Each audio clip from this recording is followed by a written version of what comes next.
Oui, alors, je suis très heureuse d'être parmi vous aujourd'hui. Ça marche, oui. Voilà, j'ai écouté cet après-midi des interventions très intéressantes sur cet avenir qu'on esquisse pour la Méditerranée, les moyens techniques d'y arriver, cet espace commun où j'espère un jour on pourra être des deux côtés de la rive, assis comme ça, en paix et en sérénité, mais et je partage bien sûr ce rêve et j'y œuvrerai, ne serait-ce qu'à partir de l'association ou du think tank. Mais j'ai l'impression, et les sentiments aussi, en fait, qu'on parle d'une Méditerranée, mais qui est partielle. Parce que à l'autre bout de la Méditerranée, c'est-à-dire en Méditerranée orientale, sévit aujourd'hui une guerre, le conflit israélo-palestinien. Un conflit rude, violent, sauvage. Là, on assiste vraiment à une barbarie, une surenchère de la tuerie regrettable et condamnable de tous les côtés. Et ce conflit-là, il a influencé la partie géographique dans laquelle il est situé. C'est-à-dire que tous les pays voisins, comme l'Égypte, le Liban, la Jordanie, la Syrie, ont subi des conséquences de ce conflit-là qui dure depuis presque 80 ans maintenant. Et ce qui explique en quelque sorte la réticence de ces pays à recevoir des réfugiés chez eux, parce que aujourd'hui c'est une sorte de deuxième Nakba qui arrive en Palestine. C'est quoi la Nakba? C'est cette catastrophe qui a fait déplacer plus de 700 000 personnes en 1948. L'État israélien a été créé. C'est une chose qui a fait que Haïfa est devenu complètement israélien, que Jaffa est devenu complètement israélien, que Ashkelon est devenu complètement israélien. On a nettoyé ces villes de la présence palestinienne, et c'est ça le nettoyage ethnique. Voilà, c'est ça le nettoyage ethnique, et on a l'impression qu'aujourd'hui, une deuxième Nakba sévit parce qu'on a 2,5 millions de personnes qui sont enfermées dans un muret, parce qu'il y a des vrais murs concrets, matériels, autour, et que cette prison est en train de muer en charnier. Donc les pays voisins qui ont vécu des expériences tragiques par rapport à ce conflit-là, c'est-à-dire que recevoir des réfugiés, c'est en quelque sorte importer un problème et un projet de guerre civile chez eux, ce qui s'est passé au Liban, par exemple. Le Liban, ils sont rentrés en guerre civile pendant plus de 15 ans, et le Liban ne s'est toujours pas relevé de cette guerre-là. Il y a eu aussi des conséquences en Jordanie avec Septembre Noir, où des milliers de personnes ont été tuées par les Jordaniens. Et l'Égypte aujourd'hui fait de tout son possible pour ne pas justement revivre cette expérience d'importation de guerre chez elle. Donc c'est vraiment tragique pour les Palestiniens, parce que tous les accords de paix n'ont pas abouti ou n'ont pas été appliqués. Le problème, c'est que cette tragédie qui se passe en Palestine, tout doucement, elle arrive en Europe. En Europe, parce qu'on a des communautés maintenant musulmanes, et la société c'est multiculturelle, est devenue multiculturelle, et donc mais pas qu'en Europe, on l'a vu en Indonésie, on l'a vu ailleurs aussi, pas qu'en Europe. Alors moi je voudrais parler du cas, mais je ne vais pas m'attarder beaucoup là-dessus parce que ce ne sera pas le sujet principal de mon intervention, mais c'est de dire que le conflit débarque en France, enfin il débarque, il est là, par la force des choses, et que le pays n'est pas préparé pour le recevoir dans la sérénité et dans le traitement équitable, dans le traitement posé de la question. Ce qui fait que ça peut générer des scissions graves en France. Donc ce n'est pas un problème négligeable, et il concerne la Méditerranée, il concerne les projets qu'on a pour cette Méditerranée si on ne règle pas cette question du conflit israélo-palestinien. Voilà. Donc ça c'est pour commencer. Je trouve qu'il fallait quand même au moins dire un mot là-dessus. Et je voudrais en même temps, quand on parle des opportunités économiques pour les femmes et tout ça, parler de la femme palestinienne. Parce que la femme palestinienne, comme on la reçoit dans les médias, c'est toujours la femme éplorée, qui a perdu son enfant. Elle est carrément déshumanisée parce que maintenant en plus on focalise sur les enfants, donc comme si elle n'existait pas, alors que c'est une tragédie. On le sait tous pour une femme de perdre son enfant. Et ça, c'est des milliers d'enfants qui sont décrochés, par exemple des couveuses, à cause des coupures d'électricité, et aussi des bombardements massifs et sauvages sur la population. Voilà, donc cette femme-là, palestinienne, est-ce qu'elle n'est que ça? Ben, elle n'est pas que ça. Cette femme palestinienne, c'est une femme qui a résisté, qui existe dans les combats avant-gardistes depuis les années 20. Alors j'ai retrouvé, en faisant toutes mes recherches, mais bon, j'avais une idée là-dessus, sur des femmes exceptionnelles qui ont amorcé le mouvement féministe en Palestine dès 1920. On a le cas de Sadaj Nasser, qui était une femme journaliste et œuvrant pour le droit des femmes. Elle avait, avec son mari, fondé un journal qui s'appelle El Carmel, et elle avait deux colonnes, l'une où elle traitait des problèmes sociétaux et politiques, et un deuxième consacré à la cause des femmes. Cette femme, bien sûr, ça se passait, ce temps-là, c'était sous le mandat britannique, donc il y avait une mobilisation des Palestiniens de l'époque, et des Palestiniennes en l'occurrence, pour combattre le mandat britannique et les premiers foyers juifs qui s'installaient en Palestine. J'aimerais aussi donc évoquer que c'est des combats avant-gardistes qui sont pratiquement qui sont passés au même moment que les combats féministes ici en Europe, donc il n'y avait pas de retard ou de femmes comme on peut l'imaginer parfois, ou l'imaginaire occidental nous le présente, des femmes, enfin je sais pas moi, des soumises non, c'était des femmes actives, c'était des femmes intellectuelles. Il y en a plein d'autres. Je pourrais citer par exemple Zulekha Shahabi, qui elle a fondé en 1921 la première association des droits des femmes à Jérusalem.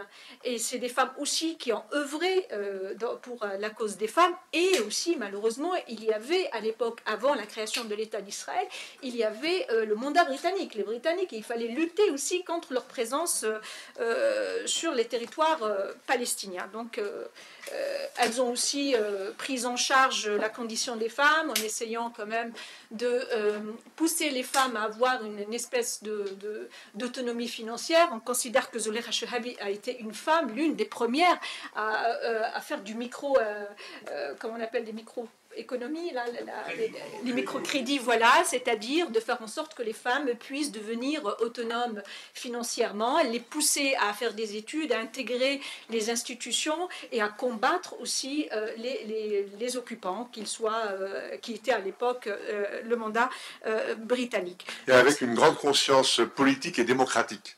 Complètement, et laïque. Ça, il faut qu'on le souligne, c'était des femmes laïques. Ça rejoint un petit peu le mouvement de Nahda, l'Arabia, qui était la renaissance arabe des années 20. Il y avait Houda Sha'rawi en Égypte, qui était l'une des femmes, les premières femmes à avoir ôté le voile, et avoir constitué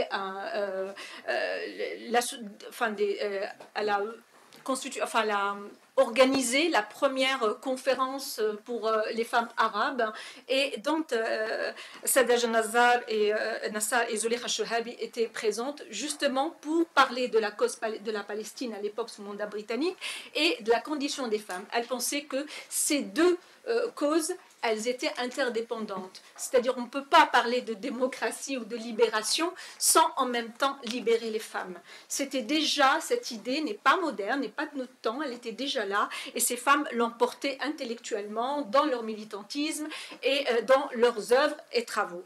Donc je voulais dire ça, mais bien sûr ça a continué. Il y a eu aussi des femmes qui ont lutté, il y avait des femmes martyrs, il y en a plein. Il y a Shadia Abou Ghazali, il y a Fatima Barnaoui, Delal Abou Ghazali, et ça continue. On a eu par exemple ici en France une dame, une très grande dame d'ailleurs, qui est Mariam Abouda'a, qui est venue, une femme de 72 ans, féministe, reconnue et tout ça, qui a été un peu chassée de France. Arrêtée, mise en rétention et expulsée. Et expulsée parce qu'elle était venue, alors qu'elle était rentrée de manière totalement légale. On lui avait donné un visa et puis je ne sais pas ce qui s'est passé, on lui avait retiré. Et elle était venue pour sa tournée de conférences qu'elle donnait ici en France. Donc, quelque part, ces femmes-là, elles sont celles qui portent, en tous les cas, le projet démocratique, laïque, progressiste. Elles sont vraiment maltraitées, et pas que sur leur terre, même chez nous aussi. Bien sûr, c'est le cas aussi de Shada Aoudé qui est aussi qui était la directrice de Health Work Committee, une organisation de la société civile qui fournit des soins de santé aux personnes vivant en Cisjordanie occupée, dans les femmes et les filles habitant dans les zones reculées. Cette femme qui est directrice de du Health Work, elle a été accusée aussi par des autorités, par Israël, d'être terroriste. Voilà, parce que ça remontait les chiffres, parce que c'est en connexion avec les Nations Unies, donc il y a une communication sur l'état réel de la population sous occupation. Donc c'était important pour moi de parler de ces femmes-là, de leur combat, qui continuent. On connaît tous ceux qui suivent en tout cas l'actualité, le cas de Hanan Sha'rawi, qui est une très grande dame qui a aussi œuvré à la création de l'OLP. Il y a aussi comment elle s'appelle, Leila Shahid, que tout le monde connaît, qui est l'ancien ambassadeur auprès de l'Union européenne, de Luxembourg et de la Suisse, qui est une dame très cultivée, qui a participé aussi aux négociations et aux accords de paix avec Yasser Arafat. Ces femmes-là, bien sûr, c'est l'élite un peu, mais c'est une élite qui ne vient pas de nulle part. Il y a une histoire du combat des femmes en Palestine, une histoire laïque, une histoire ouverte, une histoire progressiste qu'on met rarement en avant. Et j'aimerais aujourd'hui leur rendre hommage. Je trouve que c'est très important. Voilà, donc beaucoup de ces femmes-là, évidemment, elles étaient éparpillées après la Nakba, elles ont dû partir dans d'autres pays, au Liban, en Syrie ou en Jordanie, justement, où elles ont pu continuer leur combat par la plume. Et le soutien qu'elle a apporté au mouvement de libération. Mais depuis ces dernières décennies, les femmes palestiniennes ont remis la lutte pour l'égalité devant la loi au centre de leurs préoccupations, non seulement à cause de la société patriarcale qui resserre de plus en plus l'étau de l'enfermement sur elles, mais aussi par rapport à la montée du fondamentalisme. Alors la montée du fondamentalisme, elle est liée directement à l'échec complet du processus de paix. C'est-à-dire c'est devenu des processus auxquels plus personne ne croit. Je ne sais pas comment ils vont réussir à les remettre en route, mais ils sont très abîmés. Les populations n'y croient plus. C'est devenu, comme disait Yuri Avneri, le journaliste et militant israélien, ce qu'on appelait des accords d'étagère, c'est-à-dire destinés à être rangés sur une étagère. Plus personne n'y croit vraiment. Alors, la situation des femmes sous les bombes, d'abord avant les bombes, parce que dans le pays, il y a un contexte de système politique appelé apartheid.